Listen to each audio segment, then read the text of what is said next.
ഇന്ന് നമുക്ക് രുചികരമായ ഒരു കൂർക്ക ഉലർത്ത് എങ്ങനെയാണ് ഉണ്ടാക്കുന്നത് നോക്കാം. അതിനായിട്ട് 1/2 കിലോ കൂർക്ക ക്ലീൻ ചെയ്ത് കട്ട് ചെയ്ത് ഒരു ചട്ടിയിലാക്കി വെച്ചിരിക്കുന്നു. അതിലേക്ക് നമുക്ക് 1 ടേബിൾ സ്പൂൺ മീറ്റ് മസാല ചേർത്ത് കൊടുക്കാം.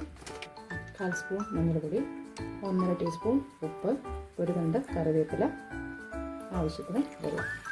ഇതിലേക്ക് നമുക്കൊരൽപ്പം തേങ്ങാക്കൊത്ത് ചേർത്ത് കൊടുക്കാം. അതും കൂടെ ചേർത്ത് നന്നായി മിക്സ് ചെയ്ത് 5 മിനിറ്റ് അടച്ചു വെച്ച് മീഡിയം ഫ്ലെയിമിൽ വേവിച്ചെടുക്കാം. ഇതാ അങ്ങനെ നമ്മുടെ കൂർക്ക നന്നായി വെന്തിരിപ്പുണ്ട്. ഇനി നമുക്കത് ഉലർത്താൻ വേണ്ട മസാലകൾ റെഡിയാക്കാം. ഒരു ചട്ടി സ്റ്റൗവിലേക്ക് വെച്ചു. ഒരു 2 ടേബിൾ സ്പൂൺ വെളിച്ചെണ്ണ ഒഴിച്ചു കൊടുത്തു. വെളിച്ചെണ്ണ ചൂടായി വരുന്നുണ്ട്. അതിലേക്ക് 2-3 കൊച്ചുള്ളി ചെറുതായി കീറിയത് ഇട്ട് കൊടുക്കാം.